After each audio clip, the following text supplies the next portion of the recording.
Bonjour Jean-Luc Bianco. Bonjour. Député PS des Alpes de Haute-Provence et proche de Ségolène Royal. Le porte-parole de l'UMP, Frédéric Lefebvre, souhaite que les salariés puissent être autorisés via le télétravail à poursuivre leur activité professionnelle, y compris pendant leur congé maladie ou maternité. Est-ce que c'est une bonne idée selon vous ? Non, ça n'est pas une bonne idée. Je suis toujours surpris de voir que Frédéric Lefebvre, qui est un spécialiste du genre, et un certain nombre de gens de l'UMP enfourchent comme ça des chimères. Alors il y a le travail du dimanche, comme s'il y avait une demande formidable de travail du dimanche, comme si ça posait pas les problèmes de vie et de libre choix des salariés. Il y a cette idée de faire travailler les gens pendant qu'ils sont en congé maladie, mais ça veut dire à ce moment-là que l'arrêt maladie n'a plus aucun sens. Qu'il doivent y avoir des contrôles pour les arrêts maladie, pour pas qu'il y ait d'arrêt maladie bidon, pour parler familièrement. Oui, évidemment, il ne doit pas y avoir de fraude, mais qu'on autorise des gens à travailler, c'est la négation même de la notion d'arrêt maladie et qui ont des raisons médicales quand ce sont, ce qui est le cas le plus souvent, des arrêts sérieux. Sur le fait de favoriser le télétravail, en revanche, vous n'y êtes pas opposé ? Je ne suis pas opposé, mais c'est pas comme ça qu'on favorisera le télétravail. On a nourri beaucoup d'espoir sur le télétravail. Le travail à domicile, il y a déjà une vingtaine d'années, ça s'est pas complètement concrétisé. Je pense pour plusieurs raisons. D'abord, c'est quand même assez dur de travailler chez soi, tout seul, de pas être dans un groupe, dans un collectif, dans une ambiance de bureau.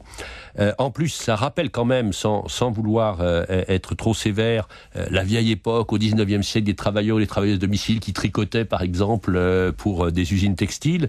Je crois que ça peut avoir un sens quand on a des regroupements de gens qui sont ensemble dans une plateforme dédiée, même en travaillant pour d'autres entreprises. Pas mal de collectivités locales s'y sont essayées. Ça marche pas si bien que ça, mais c'est une piste d'avenir quand même. Jean-Louis Bianco, est-ce que ça n'est pas tout de même un problème pour le PS de devoir attendre des propositions de ce genre finalement pour pouvoir se démarquer ? Vous dites sur votre blog deprèsdeloin.eu, le Parti socialiste n'apparaît plus comme une véritable opposition à la droite en matière économique. C'est vrai, j'ai bien dit n'apparaît plus. Je dis pas qu'il n'est pas. Le travail qui est fait, par exemple, par les groupes parlementaires au Sénat et à l'Assemblée est remarquable et précis. On a déposé des propositions de loi pour supprimer le bouclier fiscal, pour encadrer les rémunérations, pour avoir une croissance beaucoup plus forte. Donc, on fait des choses précises. Mais c'est vrai que dans le brouillage général, et faute peut-être d'une parole suffisamment forte et suffisamment coordonnée, les gens ne s'y retrouvent pas. Et donc, il reste au PS un énorme travail à faire pour arriver avec quelques idées simples, quelques propositions convaincantes à reprendre la main. Je suis convaincu que c'est possible. Est-ce que c'est pas d'autant plus dur que l'antilibéralisme d'extrême gauche profite en ce moment, semble-t-il, davantage à Jean-Luc Mélenchon, ancien du PS, qu'à Olivier Besancenot du NPA, alors qu'ils sont tout de même assez proches dans leur discours. Comment vous analysez cette percée de Jean-Luc Mélenchon ? Je trouve que la percée est quand même très relative. On s'attendait, quand je dis on, c'est des observateurs, plus quelques inquiets au PS, à une montée considérable à cause de la crise, à cause des drames humains que vivent les gens, à cause des délocalisations, des fermetures d'usines tous les jours et des faiblesses du PS. On s'attendait à une montée énorme. Le total extrême gauche, Mélenchon, il y a quand même le Parti communiste français qui existe et qui a des responsabilités dans les collectivités locales, plus NPA, plus lutte ouvrière, qui est très très mal, n'est quand même pas très impressionnant. Et c'est quand même relativement normal que dans une époque de désespoir et de protestation, il soit écouté. Maintenant, le problème, c'est quelque respectables que soient les personnes et les idées, à la fin des fins, s'il y a moins de 8% ou de 10% pour une liste, il y aura 0 député européen. Donc le choix des électeurs, c'est de savoir s'ils veulent une alternative, et ça, c'est le PS et les forces social-démocrates qui l'apportent, ou bien s'ils préfèrent émettre un vote de pure protestation. Ce mardi 26 mai, Jean-Louis Bianco, est une nouvelle journée d'action syndicale au niveau national.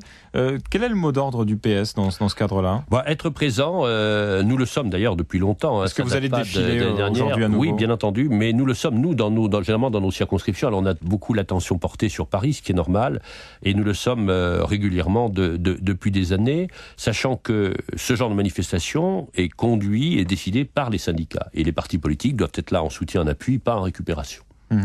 Je reviens un instant sur le front de gauche. Je lisais dans la presse ce matin qu'un intellectuel comme Régis Debray, qui s'était pourtant affiché aux côtés de Ségolène Royal ces derniers mois, annonce qu'il va soutenir le parti du front de gauche en Île-de-France. Est-ce que ça ne vous inquiète pas, ce genre de défection, entre guillemets ? Non, c'est pas une défection. Moi, je connais bien Régis Debray, qui est un ami de longue date, qui est un penseur libre et de talent, un homme profondément engagé à gauche. Je crois qu'il a rencontré Ségolène Royal, qui connaît lui aussi depuis longtemps. Ils étaient ensemble à l'Élysée auprès de François Mitterrand, sur cette idée qui, comme souvent, est une intuition de Ségolène Royal, remettre en vigueur le mot fraternité, la pratique de la fraternité. Et ça correspond à un très beau livre que Régis Debray a écrit, qui s'appelle Fraternité avec un S.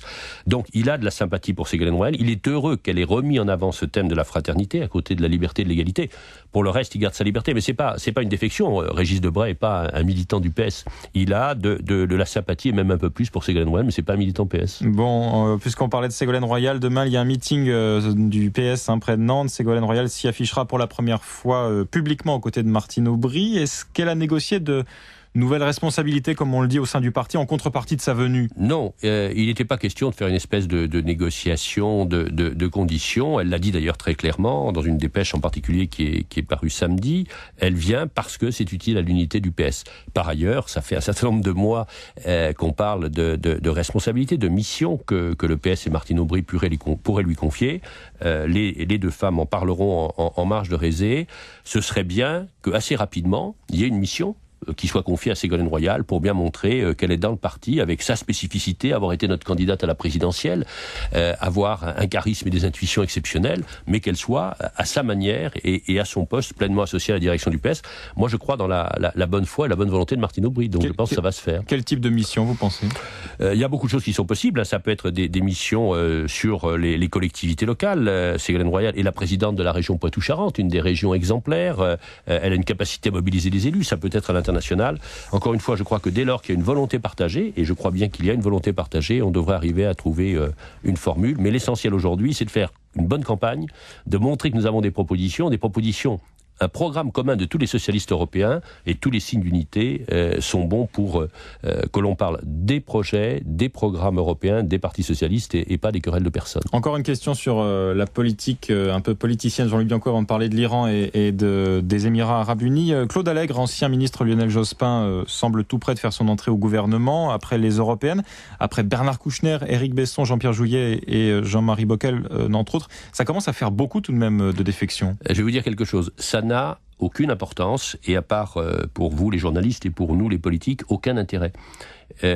L'entrée de Claude Allègre au gouvernement ne changera évidemment strictement rien à la situation de la France, à la politique de la droite, au drame que vivent les gens, la précarité, la baisse du pouvoir d'achat, la montée du chômage.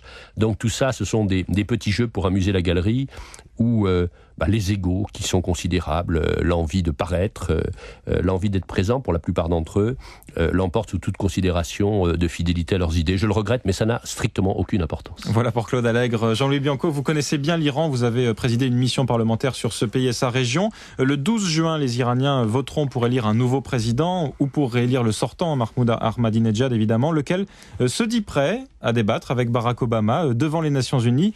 Il affirme en même temps que le dossier du nucléaire est terminé. Je cite ses propos. Est-ce que c'est un simple appel du pied aux modérés en Iran, selon vous ?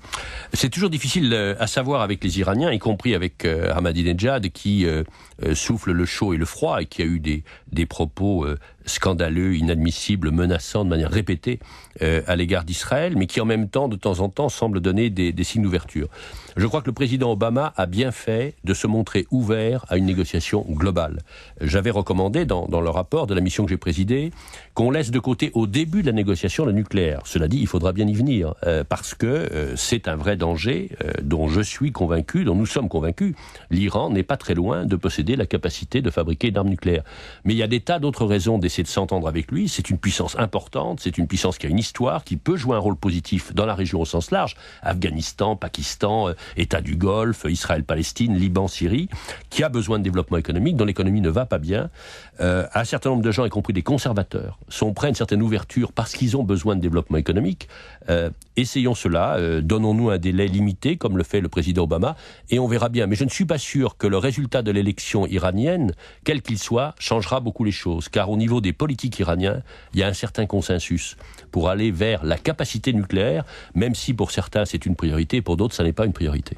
Nicolas Sarkozy vient d'inaugurer ce matin à Abu Dhabi une base militaire française indépendante. C'est la première ouverture de ce genre depuis la décolonisation pour la France. Est-ce que c'est une bonne chose de projeter à nouveau des troupes françaises comme ça de manière permanente à l'étranger ? Je ne le pense pas. Et surtout, je trouve que ce qui me choque, c'est que Nicolas Sarkozy, son gouvernement, n'arrête pas de dire qu'il renforce les pouvoirs du Parlement.